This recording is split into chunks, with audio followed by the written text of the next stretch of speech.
নবীজির সাহাবী হযরত আলী রাদিয়াল্লাহু তাআলা আনহু তিনি বলেন চার জিনিসের নাম তাকওয়া। এক নম্বর হলো আল খাউফ মিনাল জালিল। তাকওয়া বলা হয় আল্লাহ তাআলাকে ভয় করা। শুধু আল্লাহকে ভয় করলেই হবে না, কারণ দুনিয়ার জীবনে এমনও মানুষ আছে যারা নামাজ পড়ে না কিন্তু দাবি করে আমি তাকওয়াশীল, আমি আল্লাহকে ভয় করি। এমন মানুষ আছে না?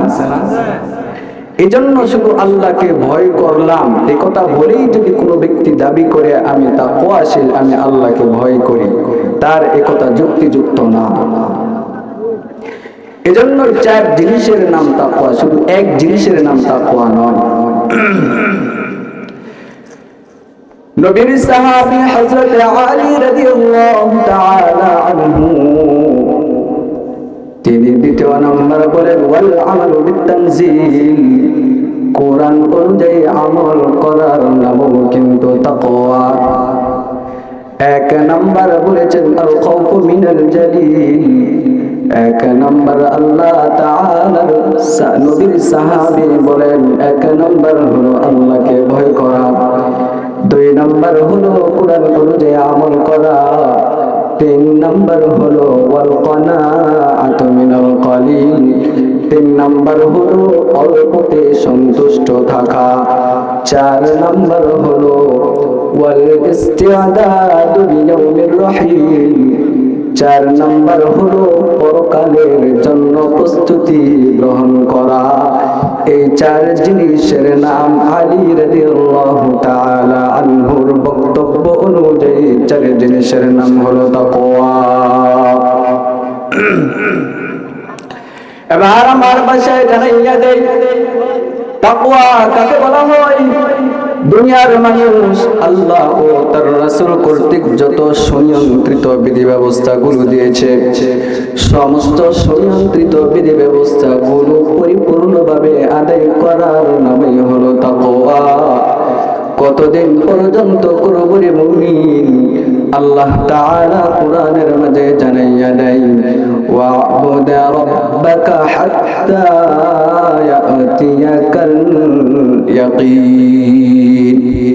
আল্লাহ তাআলা জানাইয়া দেয় এই আমল আল্লাহ ও তার রাসূল কর্তৃক যে বিধি ব্যবস্থাগুলো দিয়েছে সে সমস্ত বিধি ব্যবস্থাগুলো কতদিন পর্যন্ত আদায় করতে হবে? মৃত্যু পর্যন্ত আদায় করতে হবে। মৃত্যু পর্যন্ত আদায় যদি কোনো বান্দা করতে পারে তাহলে বোঝা গেল সে তাকওয়া অর্জন করে মুত্তাকি হয়ে দুনিয়া থেকে বিদায় নিয়েছে। এবার আসুন দুই নাম্বার পয়েন্ট। আমি যে আয়াতে কারিমা তেলাওয়াত করেছি সে আয়াতে কারিমা প্রেক্ষাপট কি? কেন আল্লাহ এই আয়াত নাযিল করলেন? কি এমন দুনিয়ার জমিনে সমস্যা সৃষ্টি হয়েছিল যার ফলে আল্লাহ তাআলা ওই আয়াত নাযিল করে এই সমস্যাকে দূর করলেন? নবী আলাইহিস সালাতু ওয়াস সালাম যখন মক্কা বিজয় করেন, মক্কা বিজয়ের পর হযরতে বেলাল রাদিয়াল্লাহু তাআলা আনহুকে বললেন, নবীজি প্রথমে মক্কা বিজয়ের ঘোষণা দেন, দ্বিতীয়তে আবু সুফিয়ান রাদিয়াল্লাহু তাআলা আনহু মক্কা বিজয়ের ভাষণ দেন, তিন নম্বর হযরতে বেলাল রাদিয়াল্লাহু তাআলা আনহু মক্কা বিজয়ের ঘোষণা করেন। মক্কা বিজয়ের ঘোষণা যখন বেলাল করবে তখন কুরাইশ গোত্রের কিছু মানুষ এসে যখন দেখলো মক্কার ছাদের উপর বেলাল, তখন হযরতে বেলাল রাদিয়াল্লাহু তাআলা আনহুকে কুরাইশ গোত্রের কিছু মানুষ এসে কুরুচি মন্তব্য করলো। কুরাইশ গোত্রের কিছু মানুষ এসে বলল, ওরে বেলাল, তোমাকে এত বড় সাহস কে দিয়েছে? এত দুঃসাহস তুমি কোথা থেকে পেলে? মক্কার ছাদের উপরে তোমাকে কে উঠতে বলেছে? হযরতে বেলাল রাদিয়াল্লাহু তাআলা আনহু অপলক দৃষ্টিতে তাকিয়েছে কুরাইশ গোত্রের কিছু মানুষদের দিকে। হযরতে বেলাল রাদিয়াল্লাহু তাআলা আনহু কুরাইশ গোত্রের দিকে তাকিয়ে আছে আর কুরাইশ গোত্রের কিছু লোক বলতেছে, ও ওরে বেলাল, তোমার মতো কালো চেহারা, কুৎসিত চেহারার মুখ দিয়ে মক্কা বিজয়ের ঘোষণা আজ আমরা শুনতে চাই না। এই যে বেলাল রাদিয়াল্লাহু তাআলা আনহুর ব্যাপারে খারাপ মন্তব্য করলো, বেলাল রাদিয়াল্লাহু তাআলা আনহু নবীজির দিকে তাকিয়ে আছেন। নবীজিও ভাষা হারিয়ে ফেলেছে, নবীজিও তখন কিছুই বলে নাই। নবী আলাইহিস সালাতু ওয়াস সালাম আল্লাহ তাআলার পক্ষ থেকে জবাব আসার অপেক্ষায় আছেন। অন্যদিকে বেলালের সম্মান নষ্ট করাই আরশে আজিম থেকে আমার আল্লাহ তাআলাও এই সহ্য করতে পারে নাই। বেলাল রাদিয়াল্লাহু তাআলা আনহু চোখের পানি ফেলেন।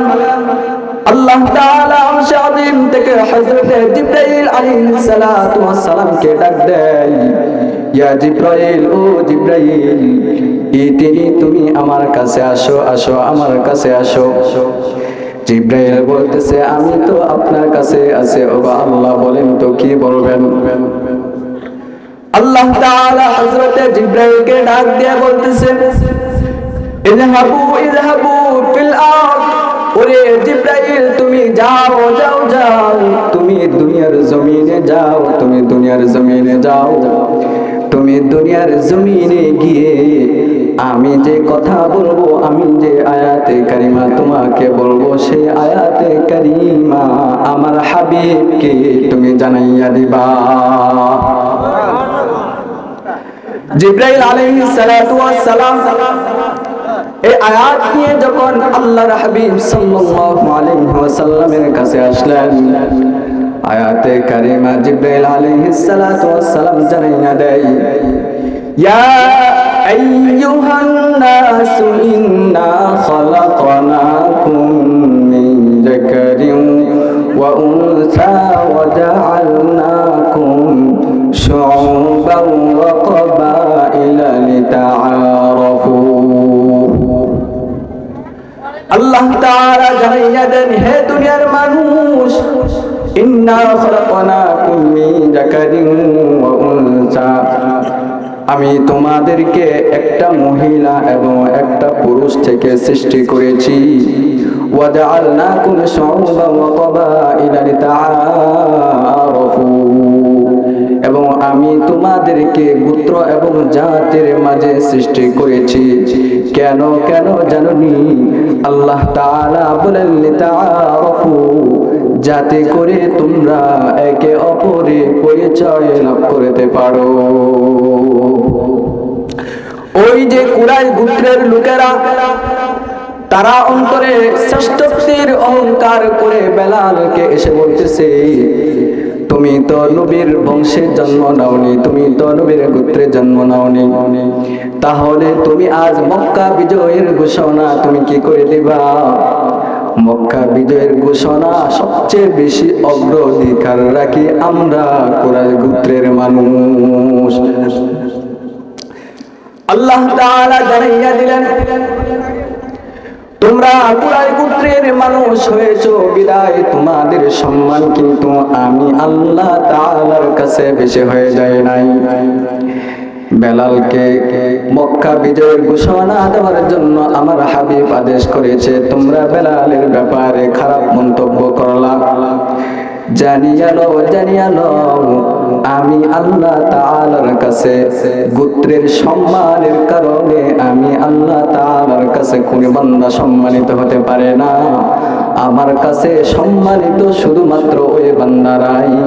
ইন্না আকরামাকুম ইনদাল্লাহি আতকাকুম, আমার কাছে অধিক সম্মানিত ব্যক্তি তারাই যারা আমি আল্লাহ তাআলার ভয় লালন করে চলে। এবার যখন জিবরাইল আলাইহিস সালাতু ওয়াস সালাম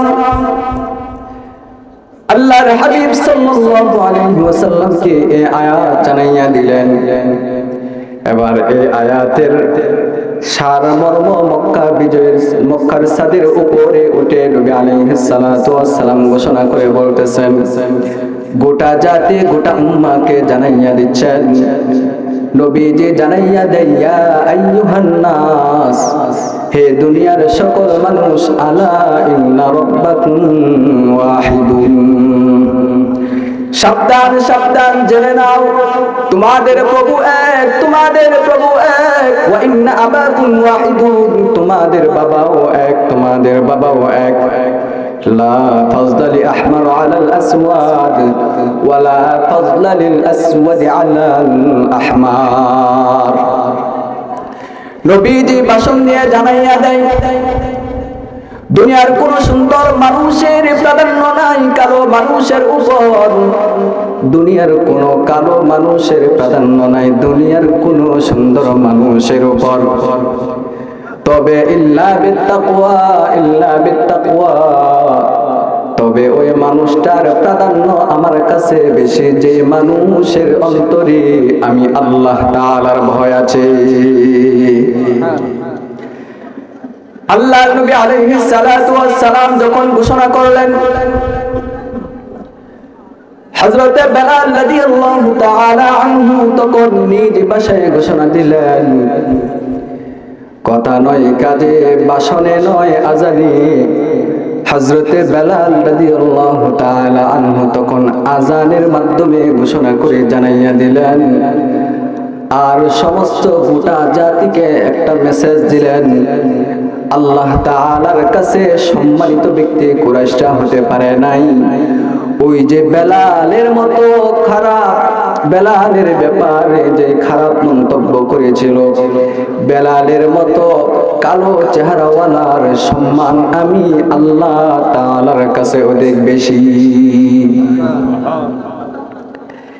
এটা হলো এই আয়াতের প্রথম প্রেক্ষাপট। দুই নম্বর প্রেক্ষাপট হলো আল্লাহর নবীর সাহাবী বেলাল রাদিয়াল্লাহু তাআলা আনহু, তিনি একদিন মসজিদে নববীর কাছে, মসজিদে নববীর ভিতরে বসা ছিলেন। বেলাল রাদিয়াল্লাহু তাআলা আনহু তো ছিলেন মসজিদের মুয়াজ্জিন, এটা তো সকলেই জানেন। বেলাল রাদিয়াল্লাহু তাআলা আনহুর নাম শুনেন না এমন কি কেউ আছেন এখানে?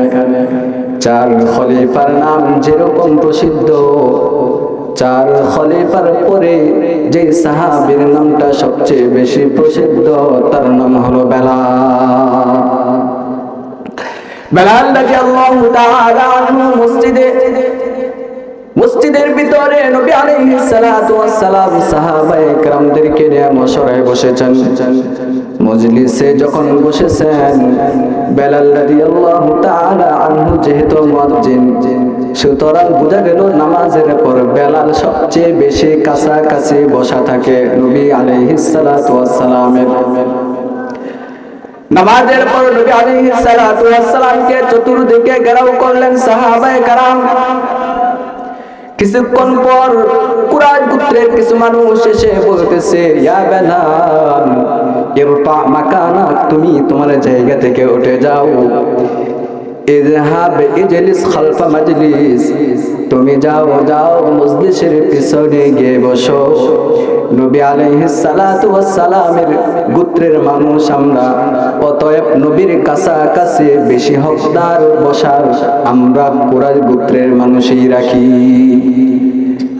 এই কুরাইশ গোত্রের মানুষগণ কেমন জানি শ্রেষ্ঠত্বের অহংকার করতেছে।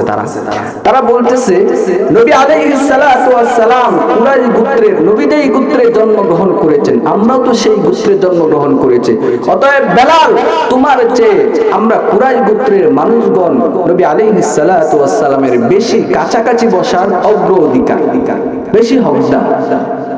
কেন? ওই যে কুরাইশ গোত্রে জন্মগ্রহণ করার কারণে। অথচ আল্লাহ গোত্র এবং জাতি কেন পাঠিয়েছেন, কেন সৃষ্টি করেছেন? লিতাআরাফু, আয়াতে কারিমার মাঝে জানিয়ে দিয়েছেন, যাতে করে কিছু মানুষ অপর মানুষের সাথে পরিচিত হতে পারে, পরিচয় লাভ করতে পারে।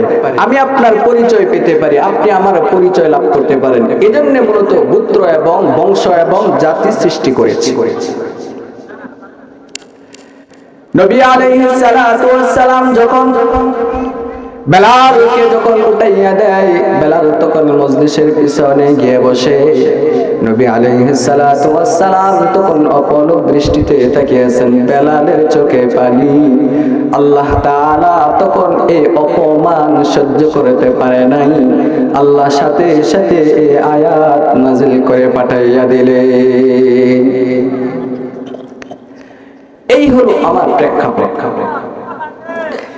এই আয়াতে কারিমার দুইটা প্রেক্ষাপট, দুটোটা প্রেক্ষাপট বললাম। এবার আসি সংক্ষিপ্ত আকারে আয়াতে কারিমার তাফসীর জানা নেই।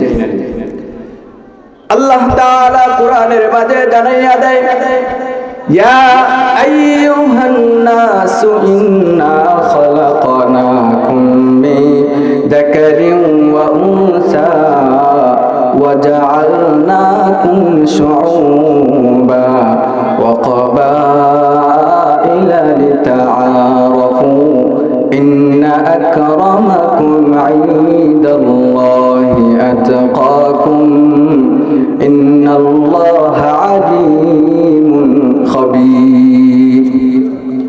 এই আয়াতে কারিমার শেষ অংশ ইন্না আকরামাকুম ইনদাল্লাহি আতকাকুম, এই শব্দটুকু তাফসীর করব সংক্ষিপ্ত আকারে।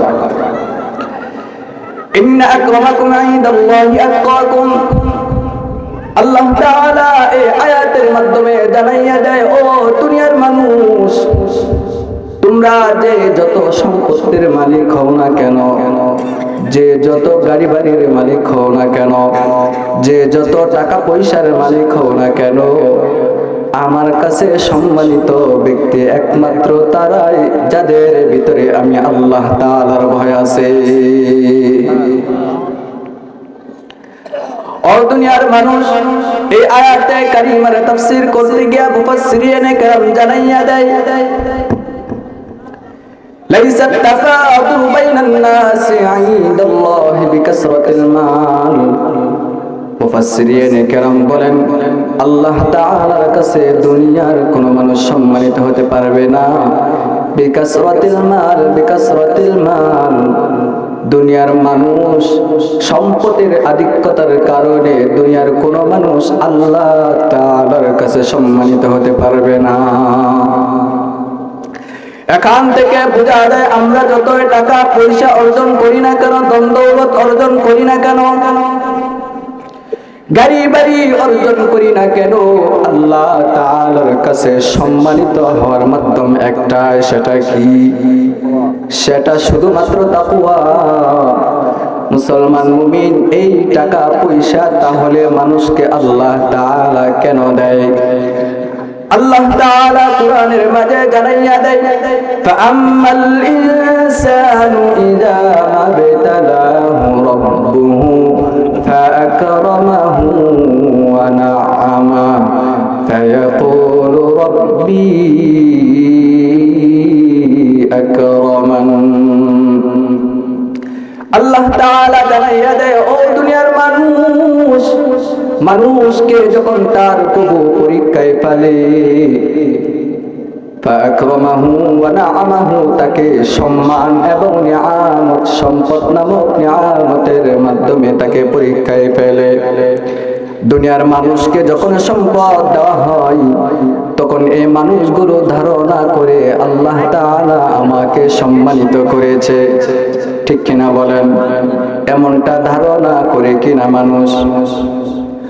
অথচ আল্লাহ জানাইয়া দেন, দুনিয়ার কোন মানুষ সম্পদের মাধ্যমে আমি আল্লাহ তাআলার কাছে সম্মানিত হতে পারবে না।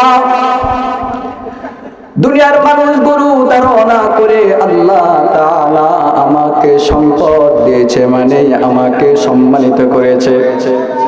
আপনাদের এই ভাষাটা কেমন জানি আল্লাহ তাআলা কোরআনের মাঝে জানাইয়া দেয়, মানুষগুলোকে সম্পদ দেওয়া হয় পরীক্ষার জন্য, মানুষগুলোকে আল্লাহ তাআলা পরীক্ষা করার জন্য সম্পদ দেয়। অথচ মানুষ বোকার দল বোঝে না। তারা বলে ফায়াকুলু রাব্বি আকরামান, তারা বলে আমার প্রভু আমাকে দুনিয়ার জমিনে সম্পদ দিয়েছে মানে আমাকে আমার প্রভু সম্মানিত করেছে। অথচ আল্লাহ তাআলা সম্পদের মাধ্যমে সম্মানিত করে নাই। আল্লাহ তাআলা মূলত সম্পদের মাধ্যমে তাদেরকে বান্দাদেরকে বান্দাবান্দীদেরকে পরীক্ষায় ফেলায়। ঠিক এরকম ভাবে যাদেরকে সম্পদ দেয় না তাদেরকেও আল্লাহ তাআলা পরীক্ষায় ফেলায়। আল্লাহ তাআলা কোরআনের মাঝে জানাইয়া দেয়, ওয়া আম্মা ইদা মাবতালাহু ফাকাদারা আলাইহি রিজকা ফায়াকুলু রাব্বি আহানান। পক্ষান্তরে যাদেরকে সম্পদ দেওয়া হয় না, যাদেরকে অভাবের মাঝে রাখা হয়, যাদেরকে সম্পদের প্রাচুর্যতা দেওয়া হয় না, তাদেরকে কেন দেওয়া হয় না? মূলত তাদের ওই অপরাধ। মুসলমান মুমিন আল্লাহ তাআলা উভয় দলকে পরীক্ষা করেন। যাদেরকে সম্পদ দেওয়া হয়, যাদেরকে সম্পদ দেওয়া হয় না, উভয় দলকে পরীক্ষা করেন। তাহলে বোঝা গেল সম্পদ দেওয়া না দেওয়া উভয় দলকে আল্লাহ পরীক্ষা করেন। এবার প্রশ্ন জাগতে পারে, হুজুর তাহলে তারাও বান্দা এক দলকে সম্পদ দিয়ে পরীক্ষা করে আরেক দলকে সম্পদ না দিয়ে পরীক্ষা কেন করে? মুসলমান মুমিন আল্লাহ তাআলা যখন মানুষদেরকে সম্পদ দেয় না, মানুষগুলোকে যখন অভাবের মাঝে রাখা হয়, সেই সমস্ত মানুষগুলো তারা বলে, ফায়াকুলু রাব্বি আহানান, আমার প্রভু আমাকে সম্পদ না দিয়ে দুনিয়ার জমিনে আমাকে লাঞ্ছিত করেছে। বলেন নাউজুবিল্লাহ। অথচ আল্লাহ সম্পদ দেয় না কিসের কারণে? এটা কিন্তু আল্লাহ তাআলা কোরআনের মাঝে বলে দিয়েছে, উভয় দলকে পরীক্ষা করেছে আমি আল্লাহ। একদল মানুষকে সম্পদ দিয়েছি, আরেক দল মানুষকে সম্পদ দেয় নাই। মুসলমান মুমিন উভয় দলকে পরীক্ষা করেছি। প্রশ্ন জাগতে পারে, এক দলকে পরীক্ষা করেছে সম্পদ দিয়ে, আরেক দলকে না দেওয়ার মাধ্যমে কেন? মানুষগুলোকে যখন সম্পদ দেওয়া হয় না, তখন তারা ধারণা করে আর তারা বলে, ওগো আল্লাহ, ওগো আল্লাহ, আমরা তো সম্পদ পাওয়ার যোগ্য ছিলাম, তুমি তোমার কিছু বান্দাকে সম্পদ দিলা, পক্ষান্তরে আবার কিছু বান্দাকে সম্পদ দিলা না। যাদেরকে সম্পদ দেওয়া হয় নাই তারা কিন্তু আরো বেশি কঠিন পরীক্ষার মাঝে পড়ে আছে। বলুন তো দেখি, যার সম্পদ আছে আর যার সম্পদ নাই, এদের দুইজনের জীবন সামনে চালিয়ে নেওয়া কার কঠিন? সম্পদ যার আছে তার নাকি সম্পদ যার নাই তার বেশি কষ্ট? সম্পদ যার নাই তার বেশি কষ্ট। তাহলে আল্লাহ যে বললেন উভয় দলকে পরীক্ষা করে রে মুমিন, আল্লাহ তাআলার উপর যখন ওই যে সম্পদ দেওয়া হয় নাই যাদেরকে, তারা যখন আল্লাহ তাআলার উপর অভিযোগ করে বলে, ফায়াকুলু রাব্বি আহানান, আল্লাহ তাআলা আমাদেরকে লাঞ্ছিত করেছে, মুমিন তখন তাদের প্রতি উত্তরে আল্লাহ তাআলা জানাইয়া দেয়, কাল্লা বাল্লা তুকরিমুনাল ইয়াতীম ওয়ালা তাহাদ্দুনা আলা তাআমিল মিসকিন। আল্লাহ তাআলা বলতেছেন, ও দুনিয়ার মানুষ, তোমাদেরকে আমি সম্পদ না দিয়ে পরীক্ষা করেছি, ইচ্ছা করলে তো পারতাম সম্পদ দিয়ে তোমাদেরকেও পরীক্ষা করতে, কিন্তু কেন করে নাই? কেন করে নাই? তার কারণ হলে তোমরা দুনিয়ার জমিনে 4টা অপরাধ করেছো, বিদায় তোমাদেরকে সম্পদ না দিয়ে আমি আল্লাহ দুনিয়ার জমিনে পরীক্ষায় ফেলিয়েছি। 4টা অপরাধ কি? আল্লাহ তাআলা জানাইয়া দেয়, কাল্লা কাল্লা, কখনো না, কখনো না, আমি মূলত তোমাদেরকে লাঞ্ছিত করে নাই, বরঞ্চ তোমরা 4টা অপরাধ করো দুনিয়ার জমিনে। এই 4টা অপরাধের কারণে আমি আল্লাহ তোমাদেরকে সম্পদ না দিয়ে পরীক্ষা করেছি। 1 নম্বর অপরাধ হলো বাল্লা তুকরিমুনাল ইয়াতীম। আল্লাহ তাআলা জানাইয়া দেয়, তোমাদেরকে আমি আল্লাহ তাআলা লাঞ্ছিত করি নাই, বরঞ্চ তোমরা এতিমদেরকে সম্মান করো না। এতিমদেরকে সম্মান না করার কারণে আমি আল্লাহ তাআলা তোমাদেরকে দুনিয়ার জমিনে সম্পদহীনতায় রেখেছি। এই এতিমদেরকে সম্মান না করার কারণে আল্লাহ তাআলা দুনিয়ার মানুষগুলোকে পরীক্ষা করেছে, সম্পদ না দিয়ে, সম্পদ দেওয়ার মাধ্যমে পরীক্ষা করে নাই। 2 নম্বর অপরাধ হলো কাল্লা বাল্লা তুকরিমুনাল ইয়াতীম ওয়ালা তাহাদ্দুনা আলা তুআমিল মিসকিন। 2 নম্বর অপরাধ হলো তোমরা মিসকিনদের খাওয়ানোর উপর উৎসাহিত করো না, নিরুৎসাহিত করো। দুনিয়ার জমিনে এমন মানুষ আছে 10 জন, এক বন্ধু 10 জন মিলে একটা বন্ধুর জোট তৈরি করেছে। এক বন্ধুর টাকা আছে, পয়সা আছে, আর বাকি 8 থেকে 9 বন্ধুর টাকা পয়সা তেমন নাই। মাঝে মাঝে রাস্তা দিয়ে যায়, গ্রামগঞ্জে মাহফিলে যায়। মাহফিলে গিয়ে বলে, ওরে বন্ধু তোর টাকার অভাব নাই, তুই আমাকে অমুক মাহফিলে নিয়ে যাবি, আমাকে সিগারেট আর পান খাওয়ার টাকা দিবি। এমন আছে না নাই? এমন মানুষের অভাব নাই। এই 10 বন্ধু থেকে এক বন্ধু বড় লোক, এক বন্ধুর টাকা পয়সা আছে, সম্পদ আছে। এই বন্ধু যখন রাস্তা দিয়ে হাঁটে, তার কাছে এক ফকির আসে। ফকির আইসা তার কাছে 5টা টাকা চায়। পাশের বন্ধুগুলো বলে, ওই ফকির মিসকিনকে যে 5 টাকা দিবি, এই 5 টাকাটা দিয়ে আমাকে সিগারেট খাওয়ায় লাইস। এমন বলে না? এমন কিন্তু বলে। আর দুনিয়ার মানুষ আল্লাহ তাআলা জানাইয়া দেয়, ওয়ালা তাহাদ্দুন আলা তুআমিল মিসকিন।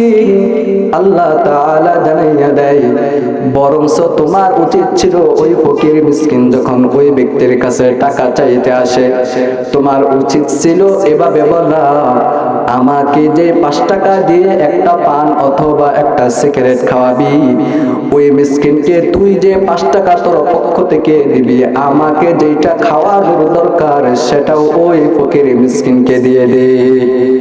এমনটা বলা উচিত ছিল, কিন্তু বলে কি, আরে ওই ফকিরকে টাকা দিয়ে কি হবে, তার চেয়ে আমার একটা সিগারেট খাওয়ায় না। আল্লাহ বলেন, ওয়ালা তাহাদ্দুনা আলা তুআমিল মিসকিন।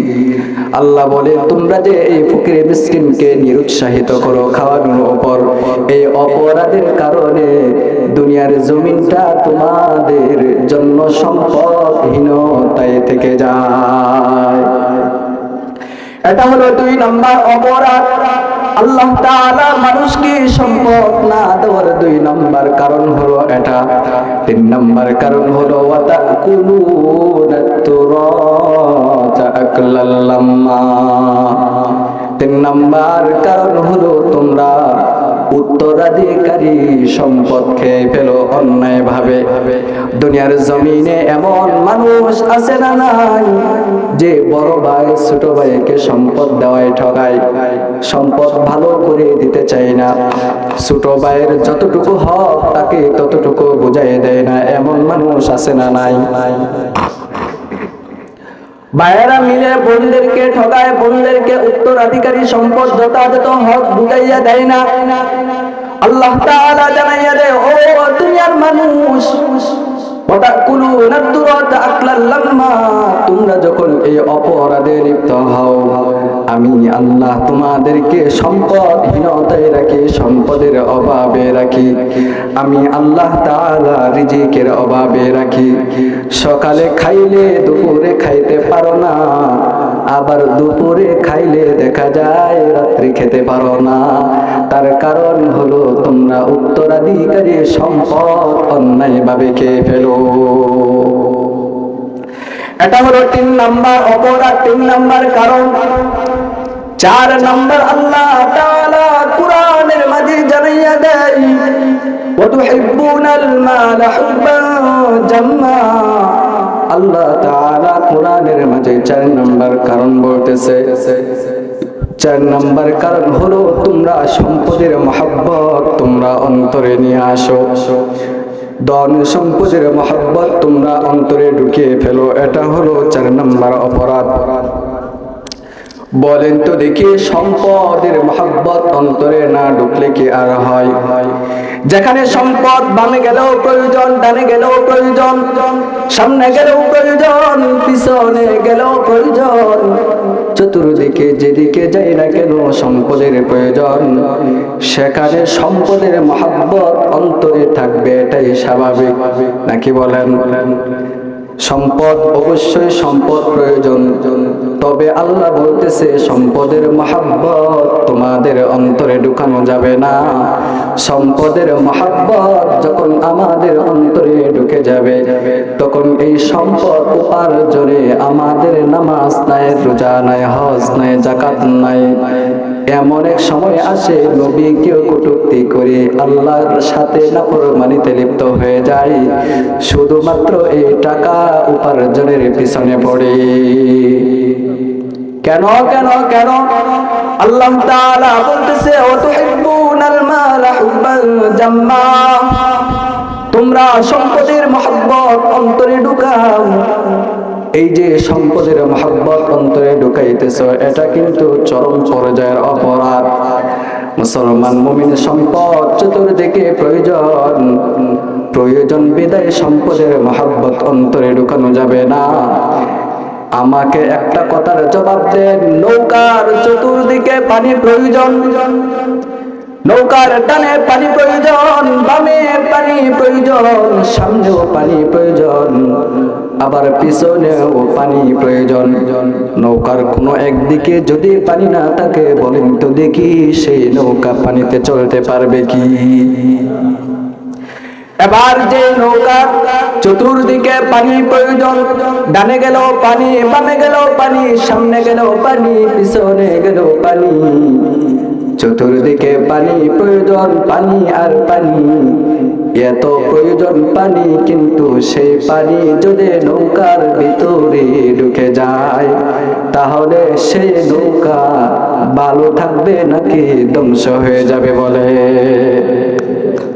ঠিক এরকম ভাবে মানুষের সম্পদের প্রয়োজন, মানুষের সম্পদের প্রয়োজন বিদায়, তাই বলে সম্পদের মহব্বত মানুষের অন্তরে ঢুকাতে পারবে না। আল্লাহ বলতেছেন এই 4টা অপরাধ, এই 4টা কারণে আমি বান্দা বান্দিকে রিজিকের অভাবে রাখি, আমি এই 4টা কারণে সম্পদের অভাবে রাখি। 1 নম্বর কারণ হলো আল্লাহ তাআলা জানাইয়া দেয় এতিমদেরকে সম্মান না করা। 2 নম্বর হলো মিসকিনদেরকে খাওয়ানোর উপর উৎসাহিত না করা। 3 নম্বর হলো আল্লাহ তাআলা জানাইয়া দেয় উত্তরাধিকারী সম্পদ অন্যায়ভাবে খেয়ে ফেলা। 4 নম্বর অপরাধ হলো সম্পদের মহব্বত অন্তরে ঢুকানো। এই 4টা বিষয় যখন একটা মানুষের ভিতর থাকে, তখন আল্লাহ তাআলা তার নিয়ামত, তার রিজিক তার উপর কমাইয়া দেয়, অর্থাৎ সম্পদহীনতায় তাকে সম্পদের মুসিবতে রেখে দেয়। এবার আসেন ওই যে আয়াতে কারিমার তাফসীর করতে গিয়ে এখানে চলে আসলাম, লাইসাত তাফাদুলু বাইনান নাসি ইনদাল্লাহি বিকাসরাতিল মাল। মুফাসসিরিনে কেরাম জানাইয়া দেয় সম্পদের আধিক্যতার কারণে আল্লাহ তাআলার কাছে দুনিয়ার কোনো মানুষ সম্মানিত হতে পারবে না। শুধু সম্পদ নয়, সম্পদ নয়, ওয়ালা বিউলুন নাসাবি। আল্লাহ তাআলার এই আয়াতে কারিমার তাফসীর করতে গিয়ে মুফাসসিরিনে কেরাম বলেন, দুনিয়ার কোনো মানুষ সে যত বড় বংশীয় মর্যাদার লোক হোক না কেন, দুনিয়ার কোনো মানুষ যে যত বড় উচ্চ বংশের অধিকারী মানুষ হোক না কেন, মুফাসসিরিনে কেরাম জানাইয়া দেয় লাইসাত তাফাদুলু বাইনান নাসি ইনদাল্লাহি বিকাসরাতিন মাল। দুনিয়ার কোনো মানুষ উচ্চ বংশের অধিকারী হওয়ার কারণে আল্লাহ তাআলার কাছে ওই মানুষটার সম্মানিত হতে পারবে না। ওরে মুসলমান মুমিন, আমাদের সমাজে দেখা যায় তালুকদার বংশ আছে, সরকার বংশ আছে, মুঘল বংশ আছে, শেখ বংশ আছে। এদের মধ্য থেকে দেখা যায় কিছু বংশীয় মানুষদেরকে সম্মান বেশি দেওয়া হয়, এমন আছে না নাই? কিন্তু আমার আল্লাহ তাআলার কাছে দুনিয়ার কোনো মানুষ বংশের পরিচয় দিয়ে সম্মানিত হতে পারবে না, গোত্রের পরিচয় দিয়ে সম্মানিত হতে পারবে না, জাতির পরিচয় দিয়ে সম্মানিত হতে পারবে না। মুফাসসিরিনে কেরাম বলেন ওয়ালা বিউলুল নাসাবি, দুনিয়ার কোনো মানুষ যতই উচ্চ বংশের অধিকারী হোক না কেন, আল্লাহ তাআলার কাছে ওই বান্দা দুনিয়ার মানুষগুলো সম্মানিত হতে পারবে না। ওয়ালা বিগাইরিল লাউন, মুফাসসিরিনে কেরাম জানাইয়া দেয় দুনিয়ার কোন মানুষের চেহারা যত সুন্দর হোক না কেন, ওই বান্দাও কিন্তু আল্লাহ তাআলার কাছে সম্মানিত হতে পারবে না। আমাদের সমাজে দেখা যায় যার চেহারা সুন্দর তাকে মানুষগুলো বেশি প্রায়োরিটি দেয়, গুরুত্ব দেয়, তাকে সম্মান দেয়। এমন বুঝি আমাদের মাঝে নাই নাকি বলেন? আমাদের মাঝেও এমন আছে যার চেহারা সুন্দর, পাঁচজন বন্ধু একত্রে একজনের চেহারা খুব সুন্দর, তাকে বেশি সম্মান দেওয়া হয়। এই পাঁচ বন্ধুর মাঝে তাকে বেশি ডাকাডাকি করা হয়, তাকে বেশি সম্মান দেওয়া হয়, গুরুত্ব দেওয়া হয়। আল্লাহ তাআলা জানাইয়া দেয় ও দুনিয়ার মানুষ, ইন্না আকরামাকুম ইনদাল্লাহি আতকাকুম, আমি আল্লাহ তাআলার কাছে তোমার চেহারা যতই সুন্দর হোক, তোমার চেহারা দেখতে যতই ভালো লাগো, তুমি দুনিয়ার মানুষের কাছে সম্মানিত হতে পারো, কিন্তু আমি আল্লাহ তাআলার কাছে সম্মানিত হতে পারবা না। মুফাসসিরিনে কেরাম এই আয়াতের পরবর্তী অংশে তাফসীর করে জানাইয়া দেয়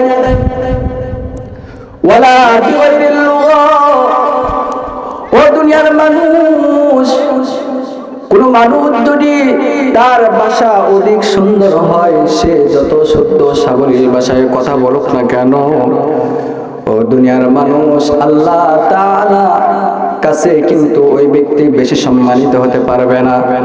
বলে যে কেন কেন কেন?